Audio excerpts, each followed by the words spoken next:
Graça e paz, amado amigo e irmão. Mais um dia, mais uma reflexão, mais um tempo para repensarmos nossas vidas.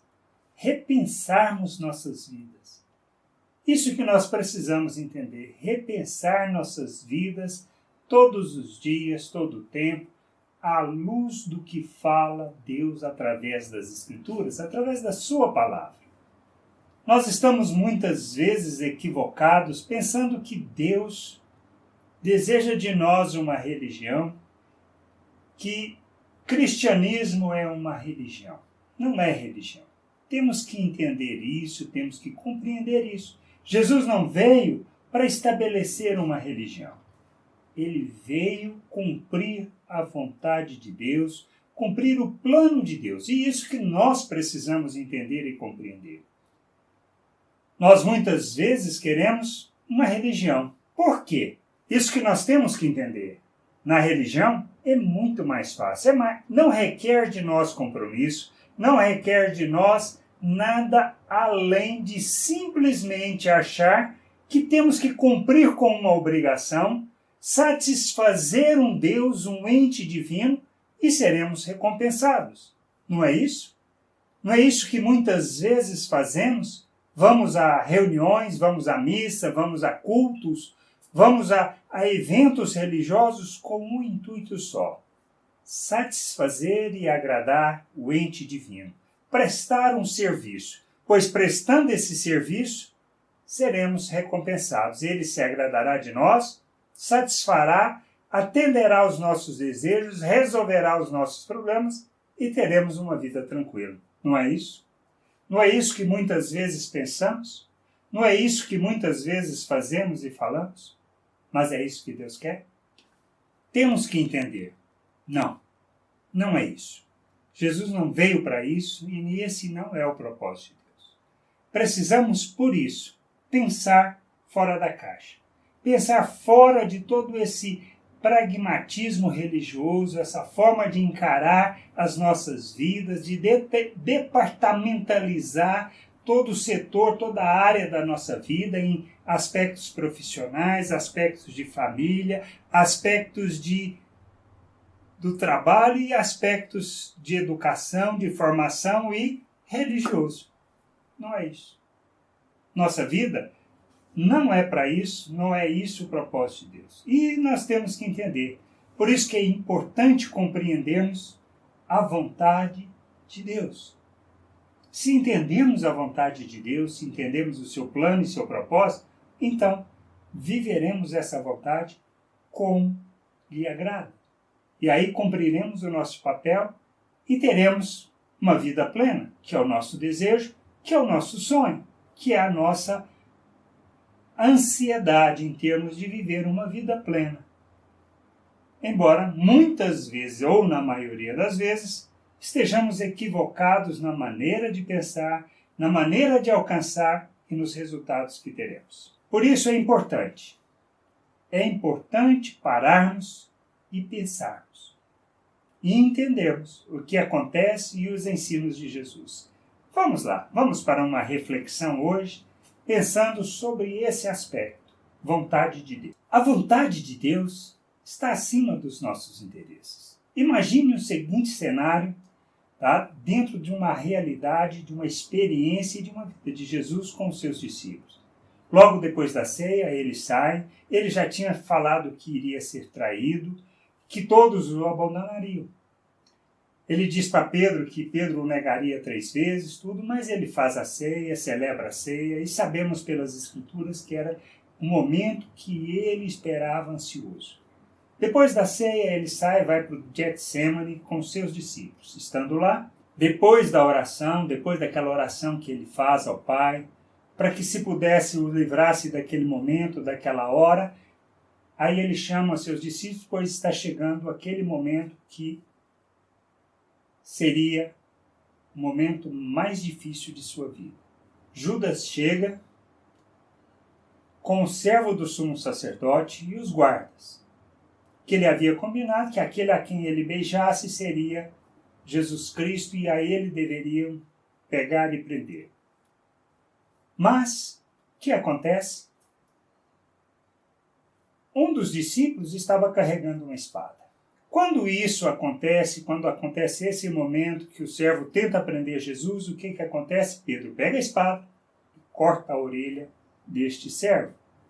O que faz Jesus? Aí a história também nós sabemos. Jesus pega, cura. Mas faz sentido que Jesus vira para seu discípulo e fala, olha, que quem pega, quem usa da espada, vai morrer pela espada.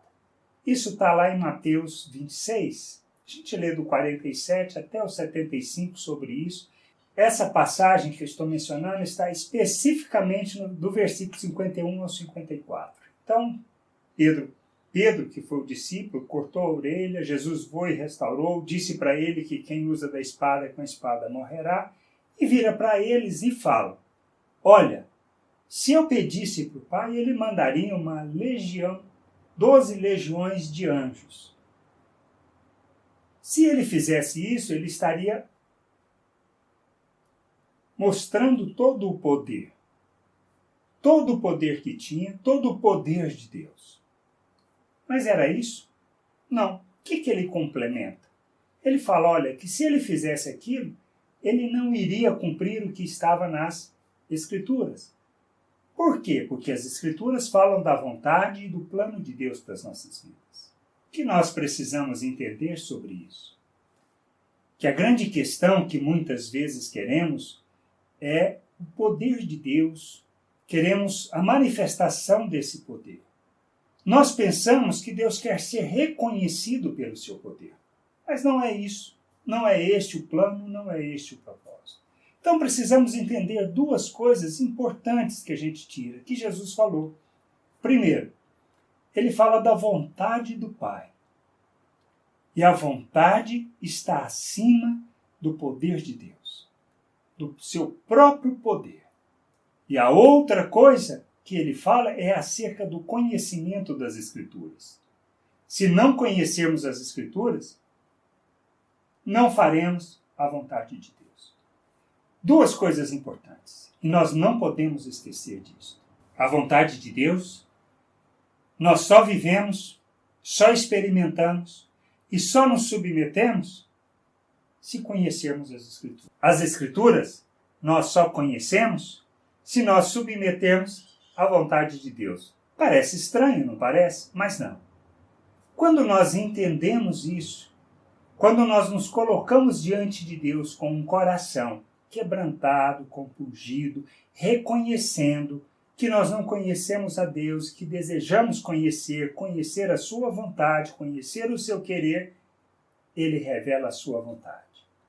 Através do Espírito nos conduz no conhecimento, no entendimento da sua vontade e naquilo que está expresso nas Escrituras. Pois se lermos, ou se quisermos ler as Escrituras, segundo o nosso entendimento, segundo o nosso pensamento, vamos conduzir para um processo de um pensamento religioso, aonde o esforço vai gerar uma recompensa. E não é isso que Deus quer.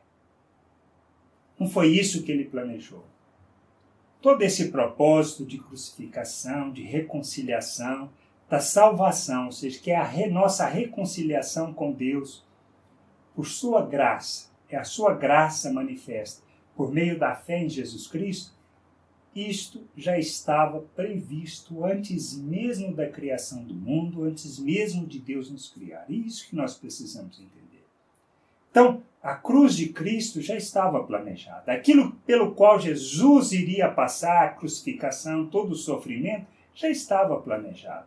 Isso é mencionado tanto no livro de Isaías, acerca das profecias e acerca da profecia. Também Paulo fala sobre isso, os outros apóstolos falam sobre isso. A cruz estava planejada desde antes da criação. Mas o que nós precisamos? Deus não quer o nosso esforço. Deus não se compraz com o nosso esforço e nem com o nosso serviço religioso, mas Ele quer que a gente aprenda a conhecer sua vontade, a submeter a sua vontade, mas principalmente de uma maneira que esteja alinhada com o seu propósito, o seu plano expresso nas Escrituras. Sem conhecer as Escrituras, não viveremos a vontade de Deus. Sem nos submetermos à vontade de Deus, ao seu querer, ao seu desejo, também não experimentaremos desta vontade e nem compreenderemos o que está nas Escrituras. Precisamos nos submeter à vontade do Pai. Porque entendendo a vontade do Pai, o querer do Pai, e sendo imitadores de Cristo nessa mesma atitude, que é abrindo mão do nosso interesse e nos submetendo a essa vontade, viveremos neste mundo como agrada a Ele. Experimentaremos a verdadeira vida, experimentaremos o verdadeiro conhecimento de Deus. E aí sim, poderemos andar neste mundo de modo digno do Evangelho, revelando o reino, manifestando as virtudes de Deus diante dos homens, pois isto é o que Ele quer. Por isso o que Jesus falou é fundamental entendermos. Quer ser discípulo, então, negamos a nós mesmos, tomemos a nossa cruz e o sigamos. Que isso quer dizer? Que precisamos morrer para a natureza humana. Tomar a cruz é o instrumento que viabiliza isso, pois precisamos reconhecer que a cruz é o instrumento de morte. Ser discípulo de Jesus é ser imitador. É entender que precisamos abrir mão dos nossos interesses, dos nossos sonhos, das nossas expectativas, compreendermos a vontade de Deus e a ela nos submetermos. Se não fizermos isso, não viveremos a vontade de Deus e nem seu plano. Que possamos aprender a submeter à vontade do Pai e viver segundo aquilo que Ele planejou, desejou e planejou para nós. Graça e paz sobre a tua vida. E que o Senhor possa te conduzir nessa jornada de crescimento, amadurecimento e entendimento da sua vontade, pois só assim poderá experimentar o melhor de Deus para a tua vida e ser instrumento, vaso útil para o reino.